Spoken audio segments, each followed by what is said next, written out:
Yo, what's up guys? We are back again dito sa aming channel. So today,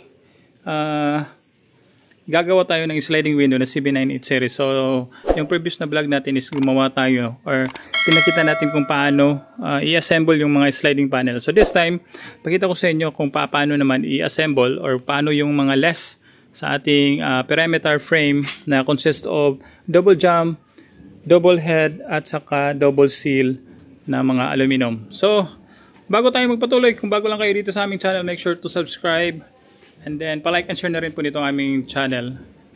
Itong aming video rather, para may mas marami pong matututo. Sure. So, let's get back to the video. Bali, sa episode na to, pakita ko sa inyo kung paano yung pagkakaltas. Ayan, bali, if this is the measurement na 39.18 and then yung height niya, and then 47.18 yung width measurement. Bali, yung cutting natin sa mga double jump natin is same as yung height sa opening ng ating bintana. And then, yung ating width measurement, bali, yung cutting natin para sa ating mga double seal at saka double head.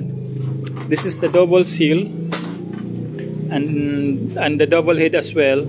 Bali, ang cutting nito is maglilas tayo ng 118. So you guys might wonder kung saan po natin kinuha yung 118. Bali dito po yan guys. This part right here patungo dito and then this one sa kabila.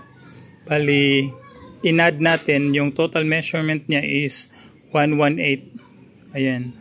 Most likely more than, where's the measurement? Nakikuha nga lang measurement lang.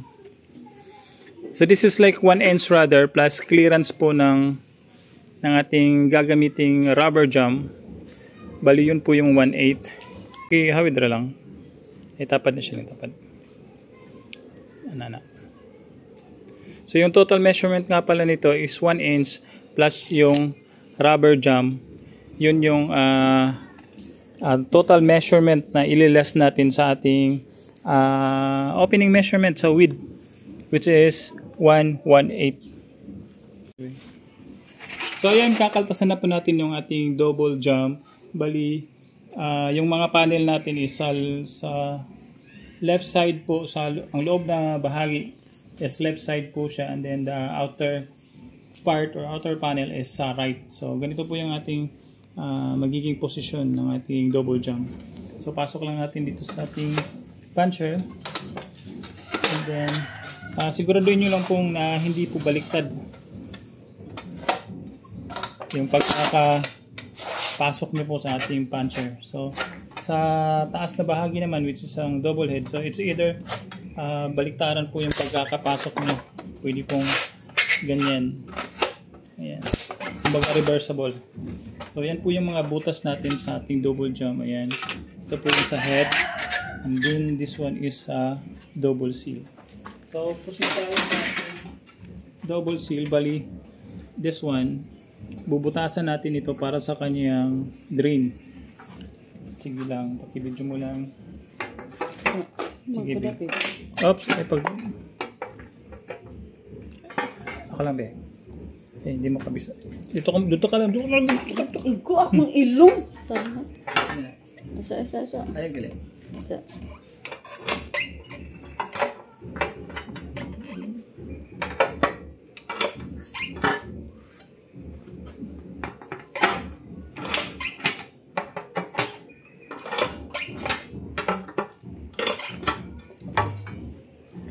So ayan guys, ready na po yung ating double jump at saka double head para mabuo po natin itong ating perimeter frame. So yung susunod na procedure nito is lalagyan ito natin ng rubber. So pakita ko sa inyo yung process kung paano lalagyan at the same time paano natin bubuuhin yung mga perimeter frame ng ating CB98 sliding window. So dito tayo sa may babang bahagi, or which is yung may mga butas para sa bottom seal, para sa ating double seal rather. Ayan, ito po yung palatandaan na this is intended for double seal. So pasok lang natin or slide lang natin yung ating rubber.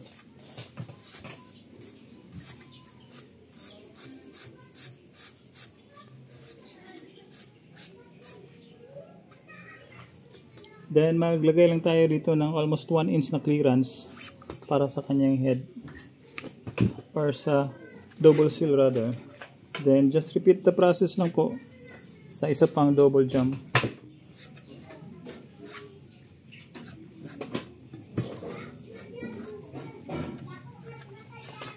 So ayan na guys, nalagyan na natin yung ating double jump ng rubber. Ayan, kung napapansin nyo may itim na rubber na dyan. So idudugtong na natin ito sa ating mga double seal. So yung gamit nating screw is this one, 6/1/2 para mas madali po yung pag-i-screw. So okay, video ko lang.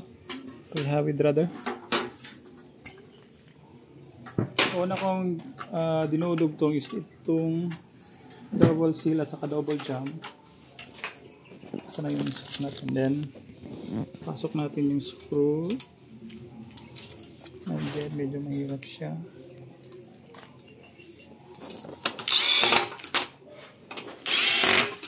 Ayan.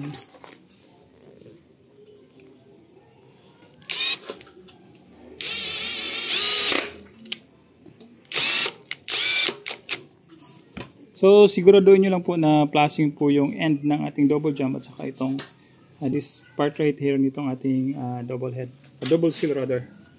So, kabila naman po. So, repeat the process lang po guys.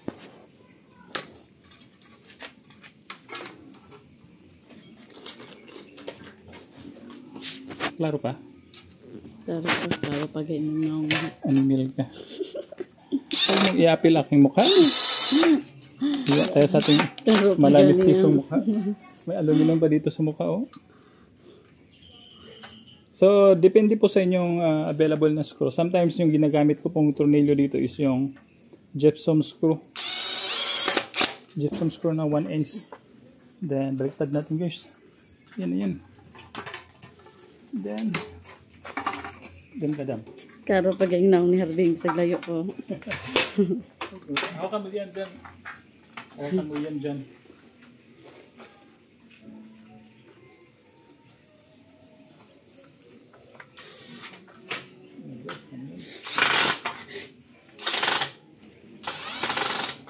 Spread.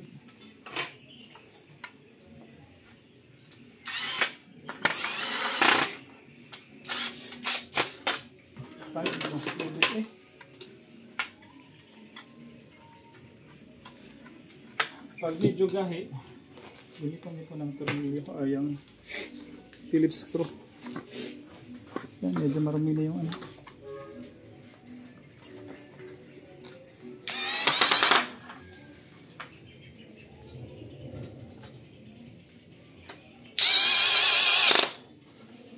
Iduot lang guys para dili siya molested. Yan, diinan mo lang yan. Dinain mo na yung ating mukhang guwapo ah. Hindi akong idugo pero. Wala man eh. So ayan. Dito tayo. So nabuo na natin yung ating perimeter frame para sa ating 798 na sliding window. So try natin ilagay yung ating sliding panel. Wait lang guys. Dito tayo. Medyo basa yung ating ano. I think this is the patin ko lang.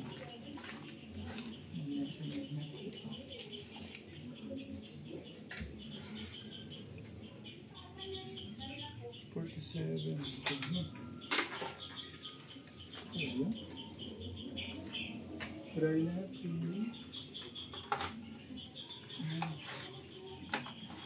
Nasok na siya. And this one. Nakabidyo ka lang? Yeah.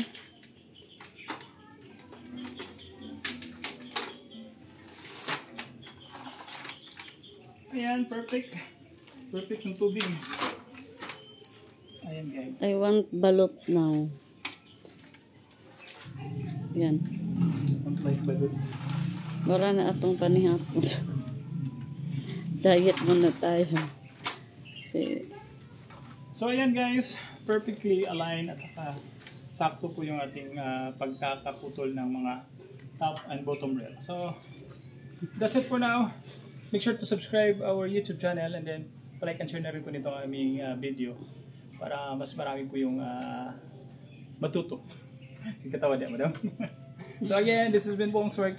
together with my camera woman, si Madam Orin. Bye-bye for now. Bye. See you again sa mga next video upload natin.